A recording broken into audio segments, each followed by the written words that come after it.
Queridos irmãos, companheiros de jornada, nesse planetinha tão bonito do nosso sistema solar, o planeta azul, né? Que possamos estar todos ligados com o coração sintonizado com o nosso diretor espiritual, que é Jesus. Nós vamos dar continuidade ao nosso estudo do livro Roteiro. Como vocês já perceberam, ele é um livro que foi montado com uma estrutura muito interessante, que tem o propósito de nos situar como espíritos encarnados numa realidade que nós vivemos há milhares de anos, mas que a gente não tem muita consciência clara disso. E o livro então faz isso muito bem, né? Como as coisas de Emmanuel são muito bem estruturadas. Emmanuel tem uma história espiritual muito interessante, porque ele se torna cristão no primeiro século, na verdade no segundo século do nosso tempo, né? Contado a partir de Jesus. E ele, a partir daí, ele se dedica a construir os valores espirituais por ele mesmo, dentro dele mesmo, como todos nós devemos fazer. E nessa jornada de muitas encarnações até então, ele teve várias atividades interessantes, e entre elas foi muitas vezes religioso dentro da estrutura da Igreja Católica, e por isso mesmo estudioso do Evangelho todo instante, e também professor, porque geralmente os sacerdotes acabam virando um pouco de professor, porque eles são, né, como tarefa, responsáveis pelo ensino dos ensinamentos do Evangelho. E ele então tem isso com uma precisão muito grande, porque ele organiza os seus livros com uma estrutura e um propósito. Vocês já devem ter conhecido também um livrinho dele chamado Pensamento e Vida, que ele descreve na introdução, sendo um curso que ele dá, agora não está dando por enquanto, porque reencarnou, né? Ele dava esse curso no mundo espiritual, preparando espíritos para o processo reencarnatório. Vocês já pensaram, gente, fazer um curso lá, se preparando para nascer aqui, ouvindo o professor Emmanuel? Deve ser fantástico, né? E esse livro Roteiro tem essa estrutura também de ensino. Então ele fala muito da nossa vida no mundo terreno. Ele começa definindo rumos, depois fala sobre o homem ante a vida terrena, fala sobre o plano carnal, né? Como é que é o espírito no corpo físico, quais são as limitações que ele fica submetido. Depois fala sobre o corpo físico, chamando-o de santuário sublime, não é? E mostra que nesse propósito a gente está numa senda de evolução. E aí na lição seguinte ele situa a gente nos círculos da matéria, mostrando como é que é o progresso dentro dessa realidade. E aí ele vai começar também a falar um pouco da nossa realidade no mundo espiritual. E essa próxima lição já começa falando sobre uma coisa que nós ainda não temos uma noção muito clara, que é o corpo espiritual. Então é a nossa sexta lição, chamada Perispírito, que nós vamos aprender juntos hoje. A palavra perispírito foi introduzida por Allan Kardec no Livro dos Espíritos, e tem o significado de ser o liame entre a realidade espiritual e o corpo físico. A ligação entre o corpo físico e o corpo espiritual é dado através de um corpo intermediário, chamado corpo espiritual ou perispírito. A palavra perispírito, peri significa envoltório, né? Vocês já mediram perímetro? O que é perímetro? É a medida daquilo que está contido dentro de uma figura, tá certo? O perímetro é o círculo, o comprimento da circunferência do círculo, mede o perímetro. O perímetro dessa sala é a soma desses comprimentos das laterais. Então, peri significa em volta de. E a palavra perispírito significa em volta ou envoltório do espírito. Certo? Foi introduzido por Allan Kardec esse termo. Ele começa dizendo o seguinte: como será o tecido sutil da espiritual roupagem que o homem envergará sem o corpo de carne, além da morte? Começa fazendo uma pergunta, né? Como será o tecido sutil desse corpo espiritual, roupagem do homem no mundo espiritual, perdido o corpo físico pelo fenômeno da morte? Tão arrojada é a tentativa de transmitir informes sobre a questão aos companheiros encarnados, quão difícil se faria esclarecer para a lagarta com respeito ao que será ela depois de vencer a inércia da crisálida. Então já começa dizendo que não é nada fácil falar para nós sobre o corpo espiritual. É semelhante a explicar para a lagarta que no futuro ela vai virar borboleta. Geralmente a lagarta não acredita nisso, né? É o nosso caso. A gente também não acredita muito nisso. Fica cheio de dúvidas com relação a isso.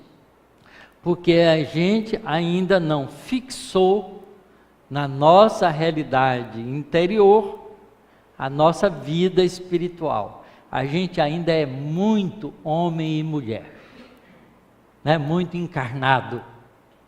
Para nós a vida é essa, né? Nossos sentidos falam mais alto do que as faculdades espirituais, que estão profundamente diminuídas, porque nós estamos internados num escafandro chamado corpo físico. Então é difícil mesmo. Colado ao chão ou à folhagem, arrastando-se pesadamente, um inseto, a lagarta, não desconfia que transporta consigo os germes das próprias asas. É difícil a gente pensar que a gente carrega em nós os germes da angelitude, né?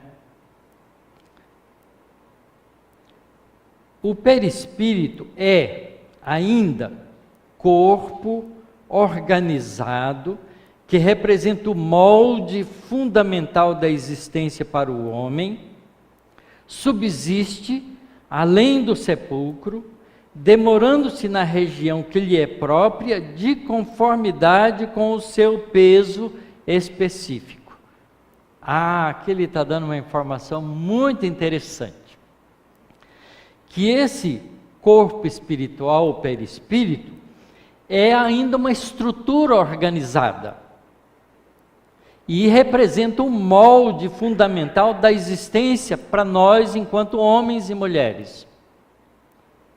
Mas ele subsiste além do sepulcro, da morte, demorando-se na região que lhe é própria, de conformidade com seu peso específico. Isto é, o meu perispírito não é igual ao de vocês.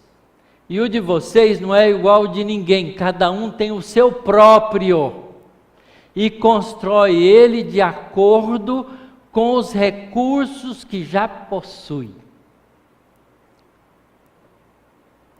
Imaginem, se de repente, aquilo que nós pensamos se materializasse em volta de nós. Como é que cada um de nós se apresentaria? Pois é assim que o perispírito nos representa. Por isso, não há como esconder. Porque o que a gente pensa, o que a gente sente, transparece à nossa volta através da estrutura desse corpo espiritual que nos envolve. Ai, que bom ter corpo físico, né? Porque a gente pode pensar a bobagem que a gente quiser que não aparece para fora.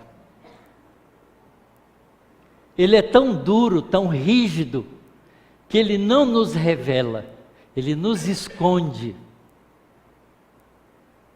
E a gente é assim mesmo. Às vezes a gente dá um tapinha nas costas de uma pessoa que a gente faz de conta que gosta e diz: ah, tudo bem com você, mas está pensando assim, tomara que você se estrepe por aí. Quer dizer, o pensamento não sai, sai só a superfície, né, da conveniência da nossa hipocrisia. Que duro que é. Mas é assim. A vida ainda é assim. Formado por substâncias químicas que transcendem a série estequiogenética conhecida até agora pela ciência terrena, é aparelhagem de matéria rarefeita, alterando-se de acordo com o padrão vibratório do campo interno de cada um. Quer dizer, esse corpo espiritual não é uma imaginação, é uma realidade energética diferente daquelas que a ciência determina pelos processos de medida que a ciência já desenvolveu. Nós não conseguimos, nos laboratórios de ciência, medir nada do perispírito. A gente mede ondas eletromagnéticas, a gente mede energias de diferentes tipos, mas não temos ainda os recursos para medir nada do mundo espiritual. E esse corpo, apesar de ser ainda uma espécie de processos estruturados de matéria, não tem nada a ver com a matéria que nós conhecemos e medimos. Mas a ciência não disse tudo. E a ciência, na verdade, disse muito pouco, porque nós somos ainda espíritos pouco adiantados na evolução que nos cabe ainda conquistar. Só para vocês terem uma ideia, os cientistas, os astrofísicos, estão de acordo entre eles de que o nosso universo é estruturado em cima de 3 coisas: a matéria e a energia que nós conhecemos, que é tudo da radiação eletromagnética, desde as ondas de rádio, de comprimento de ondas muito longos, até os comprimentos de onda mais curtos da radiação gama, que são geradas no núcleo dos átomos. Isso faz o corpo das energias de radiação eletromagnética. Das partículas elementares que constituem a estrutura das partículas mais pesadas e dos átomos. que constituem as moléculas, que constituem tudo que nós percebemos com os nossos sentidos. Tudo isso do universo, as estrelas, as galáxias, as nebulosas, a matéria cósmica, faz parte somente de 4% do universo.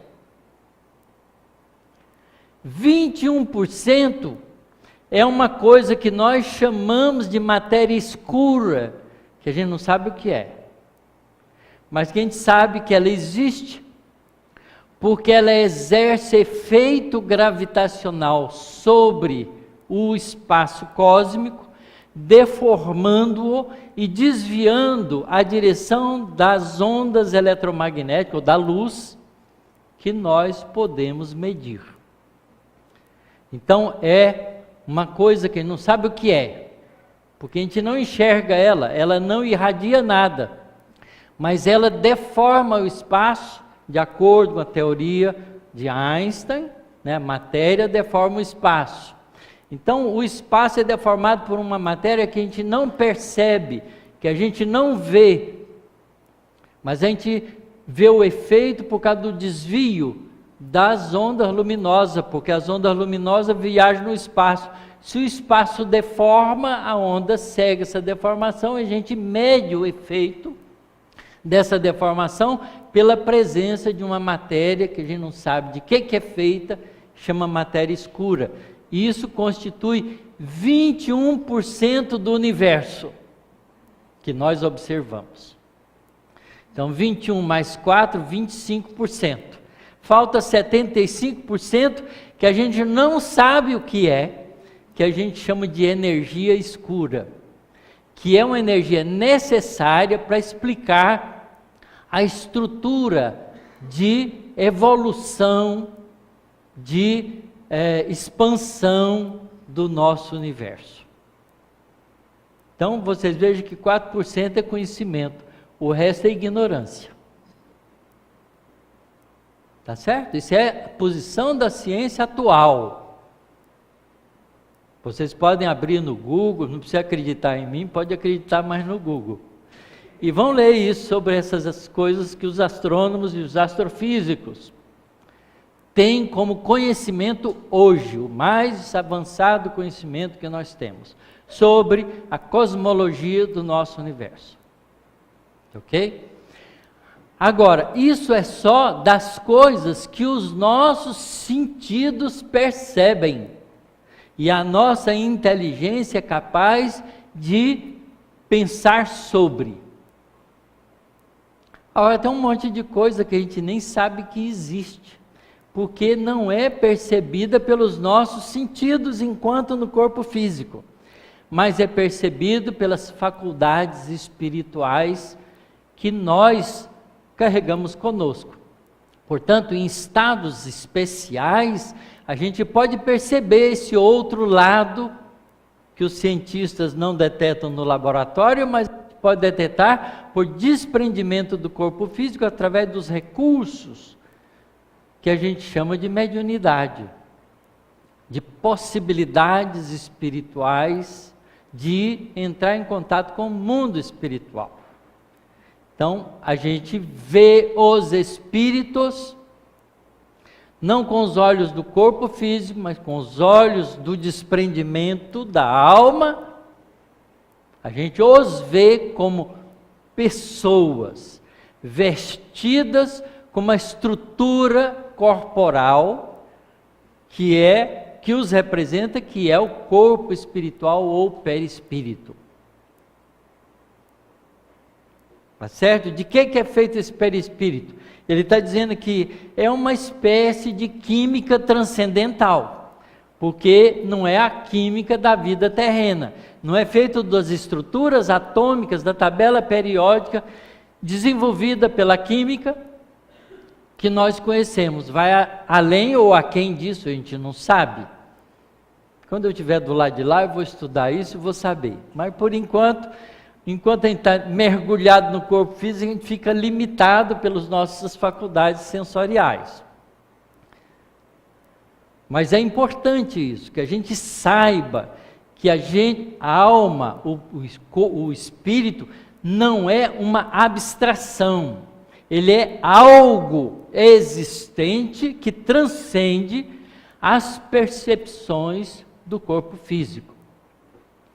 Ok? Então, nós temos um corpo espiritual. E ele é formado por alguma coisa que a gente ainda desconhece. Allan Kardec introduz no Livro dos Espíritos, na pergunta 27, na verdade não é Allan Kardec, mas ele pergunta aos espíritos, e os espíritos respondem para ele: além de princípio espiritual e princípio material, existe algo sutil que emana de Deus na criação, chamado fluido universal. Esse fluido universal é a sustentação de tudo que existe que não seja espírito, propriamente dito.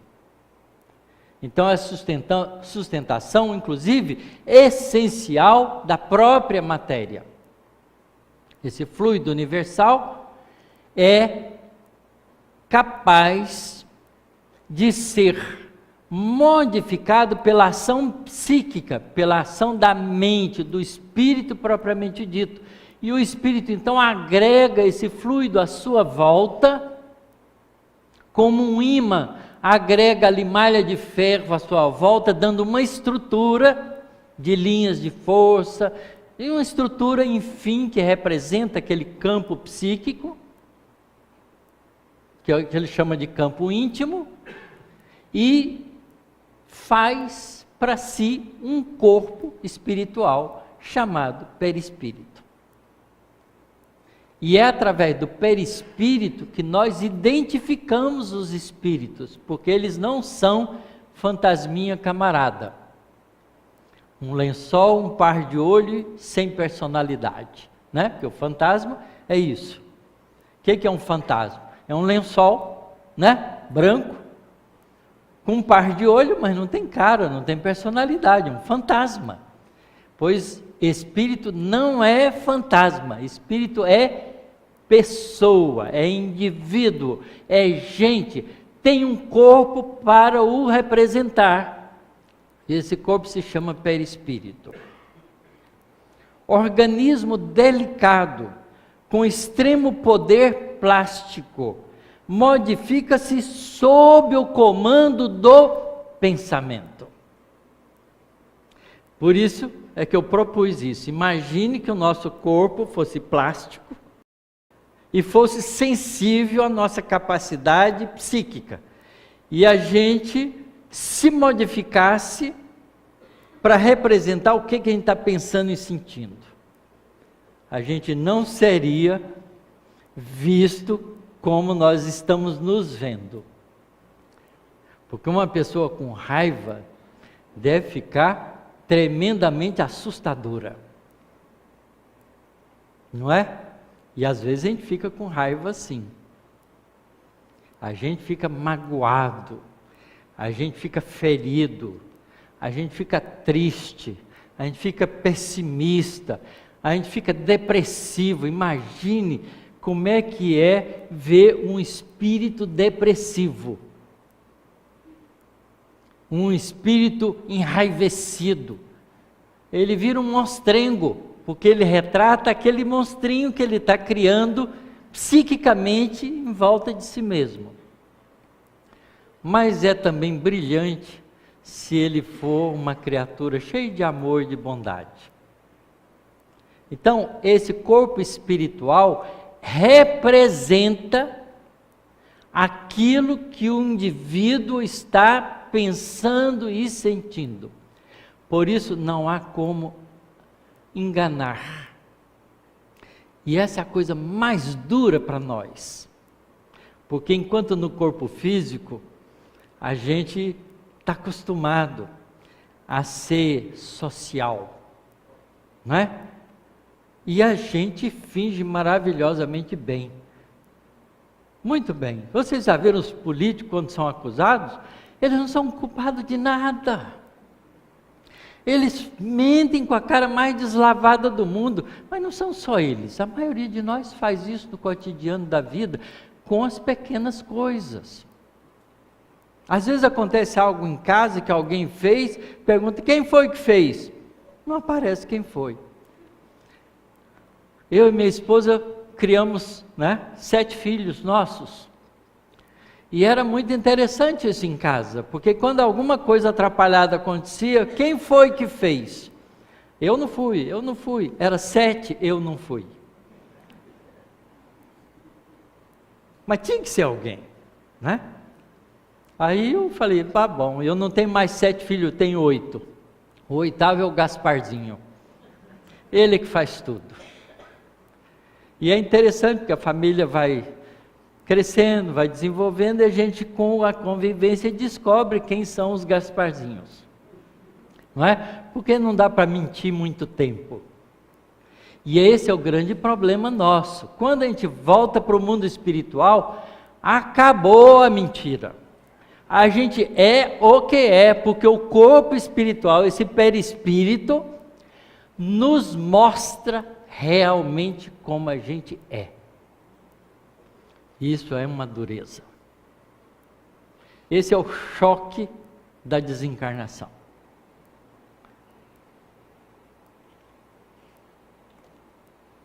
É necessário, porém, acentuar que o poder apenas existe onde prevalecem a agilidade e a habilitação que só a experiência consegue conferir. Nas mentes primitivas, ignorantes e ociosas, semelhante vestidura, o corpo perispiritual, se caracteriza pela feição pastosa, verdadeira continuação do corpo físico ainda animalizado ou enfermiço. O progresso mental, veja, ó que afirmativa, o progresso mental é o grande doador de renovação ao equipamento do espírito em qualquer plano de evolução. Então, à medida que a gente evolui mentalmente, a gente é capaz de ter poder de modificar a estrutura do nosso corpo espiritual. E ele faz uma observação: note-se, contudo, que não nos reportamos aqui ao aperfeiçoamento interior. Então é o desenvolvimento mental, tá certo? O progresso mental, que não implica necessariamente em conquista de valores morais, mas sim em conquista de valores intelectuais, de conhecimento. O crescimento intelectual, com intensa capacidade de ação, pode pertencer a inteligências ainda perversas. E essas inteligências perversas, porque tem inteligência desenvolvida, pode adaptar a aparência do seu corpo espiritual de várias formas por conveniência objetiva que o espírito está pretendendo. Então, um espírito adiantado psiquicamente no sentido intelectual pode aparecer para nós com formatos os mais diversos. Inclusive, com chifre, com rabo, com garras, como se fosse o verdadeiro demônio que nós criamos mitologicamente. Se ele quiser nos impressionar, faz isso. E a gente se impressiona porque a gente morre de medo. Se a gente é espírito imortal, indestrutível, o que pode nos fazer mal? Não é? A gente sabe disso, mas não estrutura isso dentro de nós. Daí a razão de encontrarmos, em grande número, compactas falanges de entidades libertas dos laços fisiológicos do corpo físico, operando nos ciclos da perturbação e da crueldade, com admiráveis recursos de modificação nos aspectos em que se exprimem. É muito comum nas reuniões mediúnicas a gente receber espíritos assim galhofeiros, que vêm fantasiados de palhaço. Eles se fazem palhaço, se fazem com aparência horrorosa, ou com aparência cômica, como eles acharem que é conveniente para o momento. Porque ele é capaz de moldar o seu corpo espiritual de acordo com o seu interesse.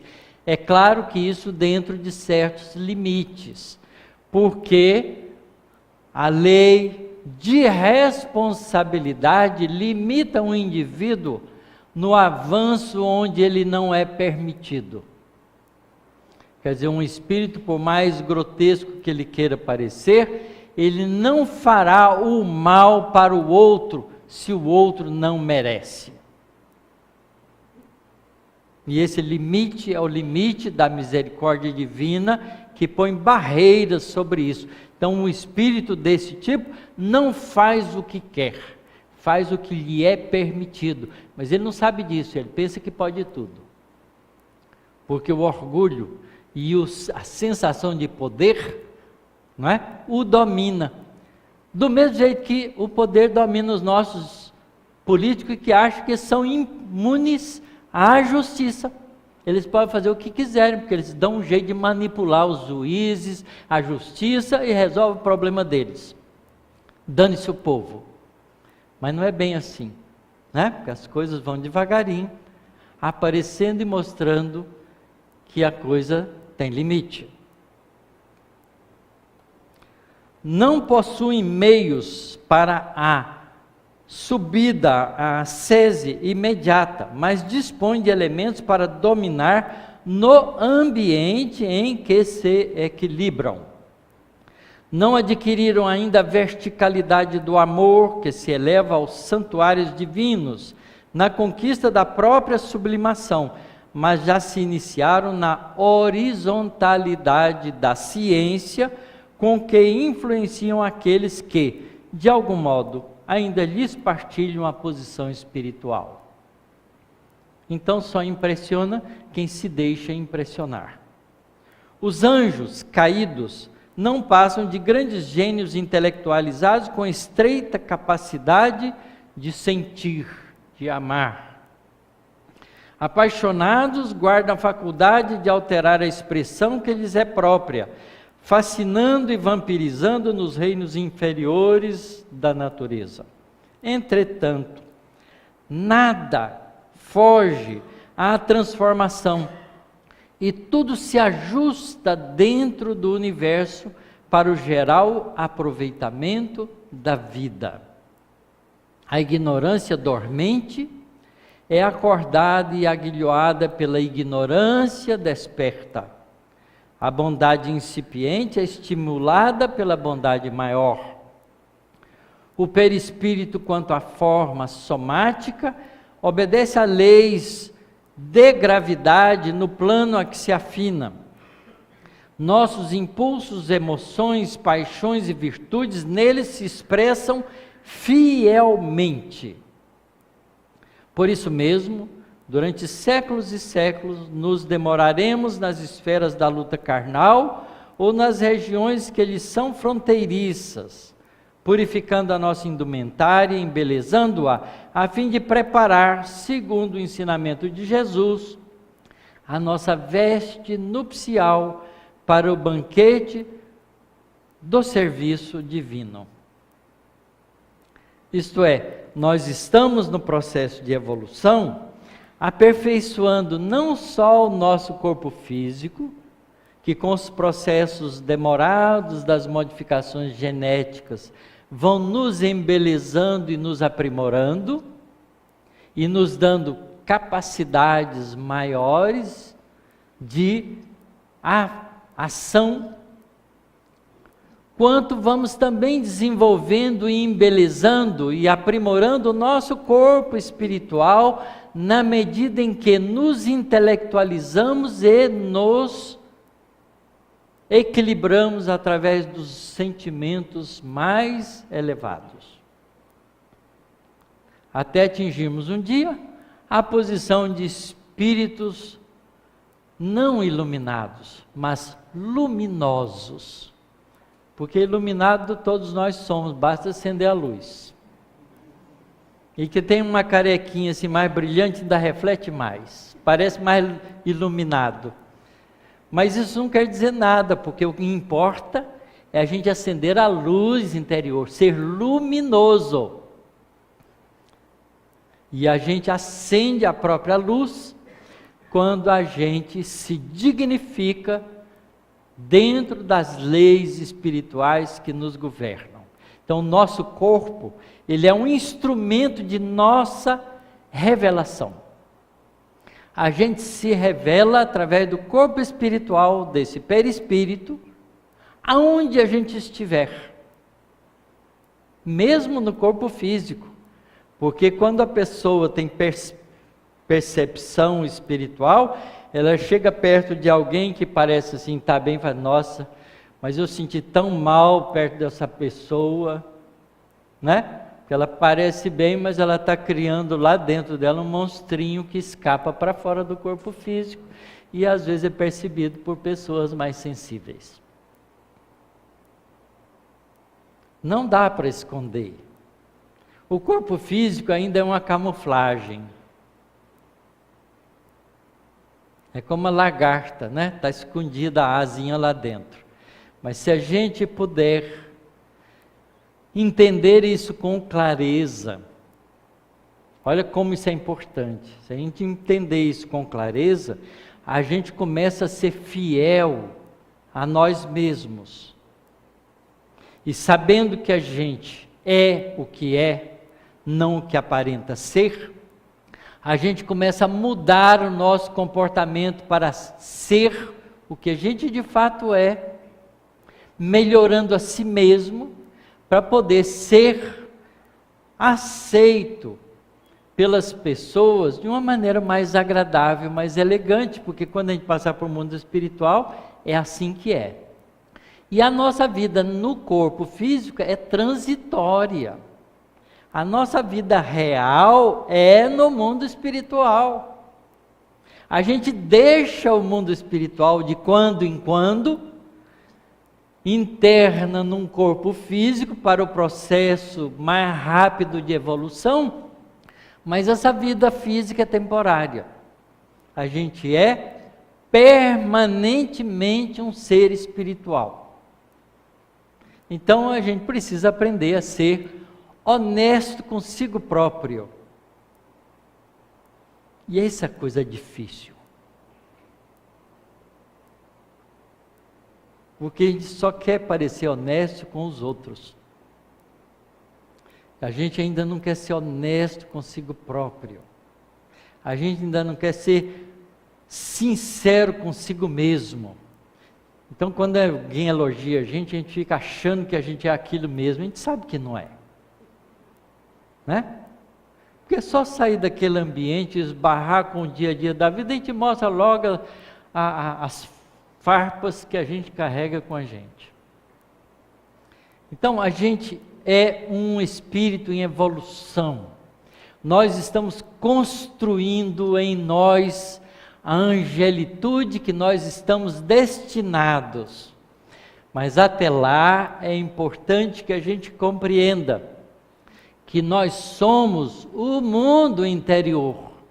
E só nós, cada um por si mesmo, pode modificar esse mundo interior.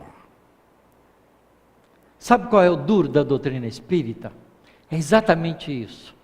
Não transfere para ninguém a responsabilidade do merecimento.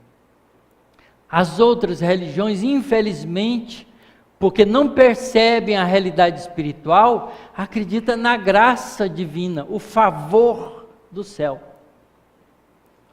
Deus há de me dar uma graça, porque afinal de contas eu não sou tão ruim assim, né? A gente nunca diz eu sou muito bom.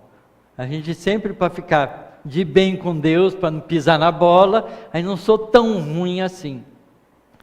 Como se Deus pudesse agraciar qualquer um de nós em particular. Se Ele é a misericórdia divina que dá tudo para nós que a gente precisa. E que a gente não sabe usar em nosso favor. Porque o Pai amoroso e bom dá tudo que a gente precisa. Mas se a gente tem que merecer, não vai dar o que a gente não merece. Porque isso não faz sentido, não é justo, não é correto. Mas se a gente se esforça por merecer, a gente recebe, porque é uma conquista do esforço pessoal. Olha como é justo. Não tem privilégio. Não é? Aquele que parece é transitório. Porque o que é sempre. E só pode ser modificado pelo esforço pessoal de cada um. É lindo isso, não é?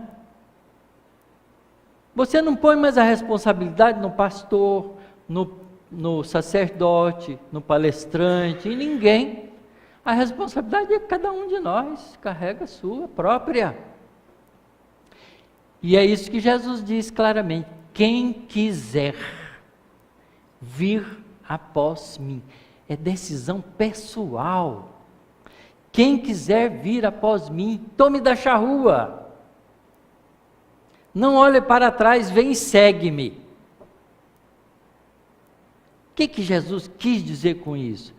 Quem quiser seguir o caminho que Ele está mostrando, tome, quem quiser, uma decisão pessoal, tome, quem quiser, tome da charrua, que é um instrumento de arar a terra, de trabalhar, de sulcar, de modificar, de fazer viver. Não olhe para trás, quer dizer, não se arrependa disso.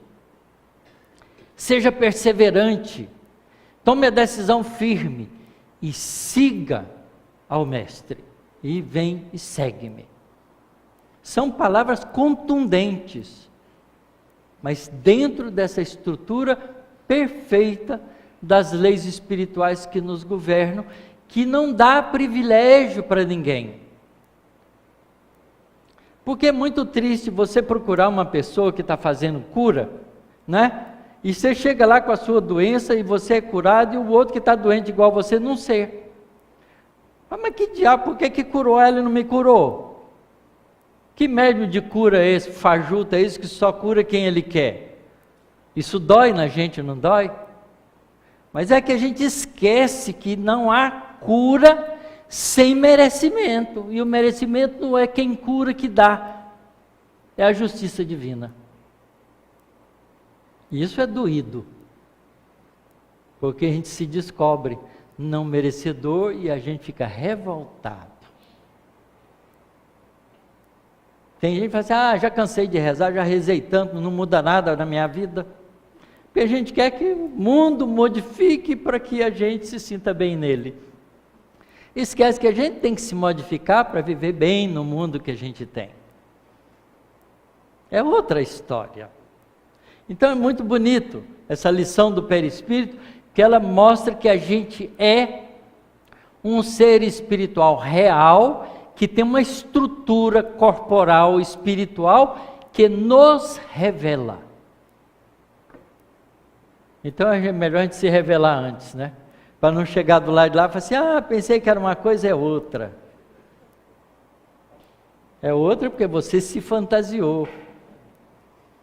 Criou imagens que você não estava pronto para elas. E isso acontece em todos os campos da vida, tanto profissional. Imagina um rei desencarnar, ir para o mundo espiritual e pensa que vai continuar rei do outro lado. Rei de quê? Não é? Rei de quê? E a gente ainda tem essa estrutura né, de importância social. Não é a importância social que é importante. Importância importante é aquela que você constrói com valores definitivos da alma.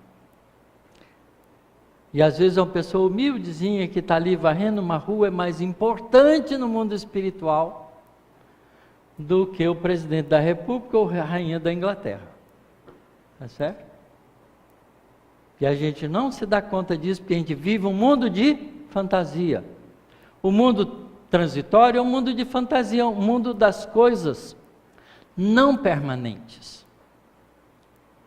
As coisas permanentes são as coisas do mundo espiritual, porque o mundo material, ele é transformador, ele é transitório, ele se modifica, ele se decompõe.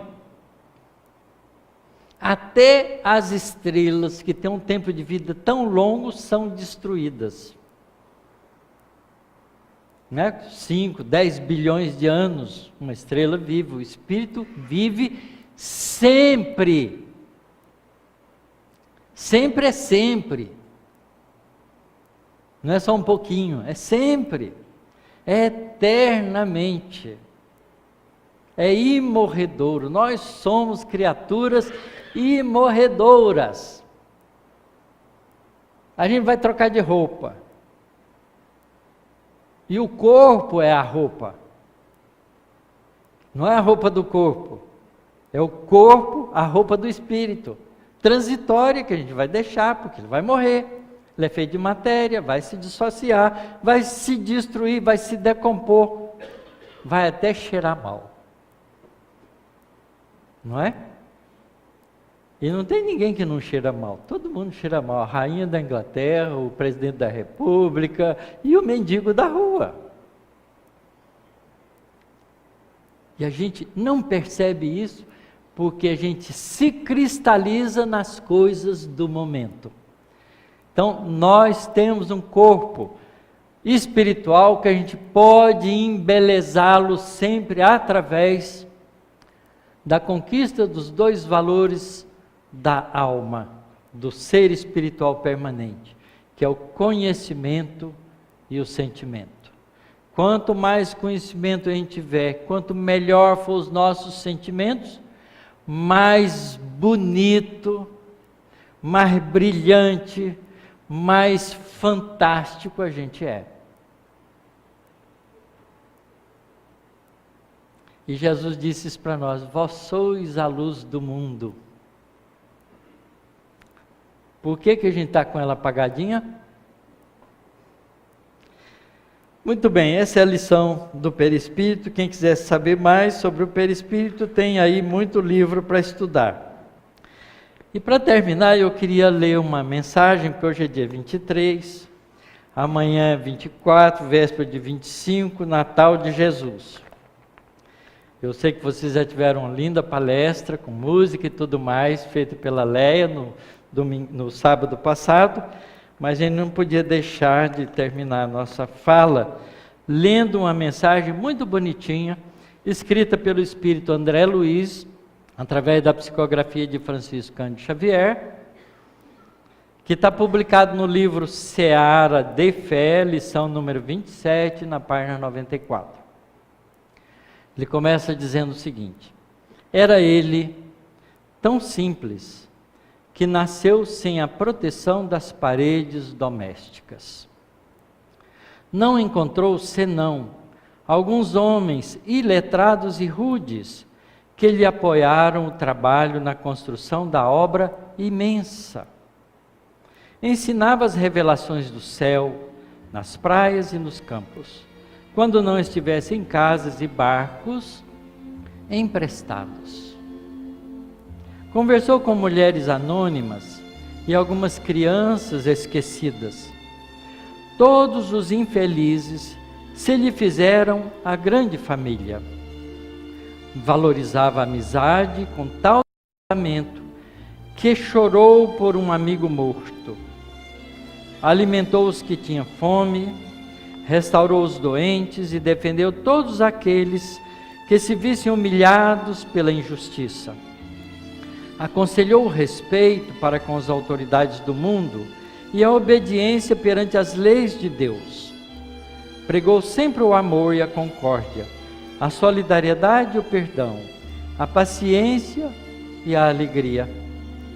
Mas porque se abstivesse de partilhar o carro das vantagens terrestres, foi conduzido à cruz e a morte dele passou como sendo a de um malfeitor.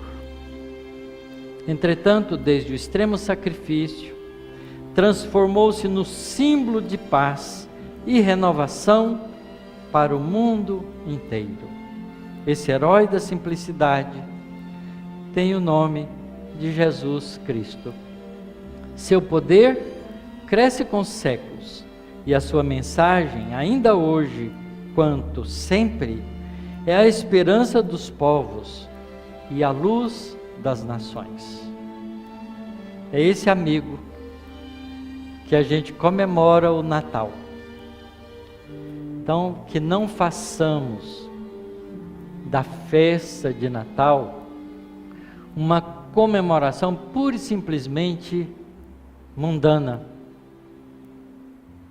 sensorial, de atender às nossas satisfações e prazeres físicos. Que possamos lembrar que nós estamos comemorando o nascimento entre nós desse Espírito grandioso que dirige o nosso planeta desde a sua formação, que já é angelical desde 4,6 bilhões de anos atrás, e que foi capaz de se tornar um de nós, nascendo com simplicidade, sem ter nada. Jesus não possuiu nada. A única coisa que ele usava era uma roupa sobre o corpo, mas nada ele tinha. E deu para a terra tudo que a terra precisa, desde a sua estrutura como governador espiritual que é dela, como todos os valores morais que deixou ensinado para nós, desde todos os tempos, porque todos os missionários que nasceram em todos os povos, em todas as épocas da humanidade, vieram a serviço dele, a pedido dele, para que nós nunca nos sentíssemos deserdados dos valores profundos da vida maior. E façamos no dia do Natal, mesmo que seja junto com os nossos parentes que ainda não compreendam, 1 minuto de atenção para o aniversariante. E falemos dele. Leiamos uma página como essa, uma lembrança da sua vinda entre nós, e agradeçamos a ele pelo bem que ele sempre nos tem feito e que há de fazer para todo o tempo, porque ele é o responsável junto a Deus por todos nós.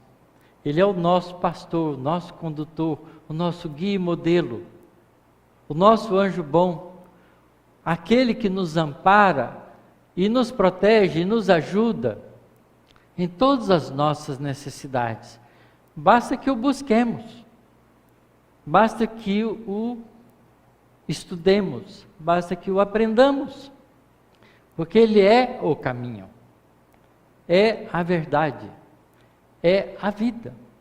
Nenhum de nós vai ao Pai Celestial senão através dele. Que ele continue conosco com paciência total, nos ajudando, nos amparando, nos conduzindo, nos ensinando a sermos verdadeiros irmãos. Como ele nos ensina quando diz: quando fordes orar, orai assim: Pai nosso. Somos todos irmãos. Que assim seja.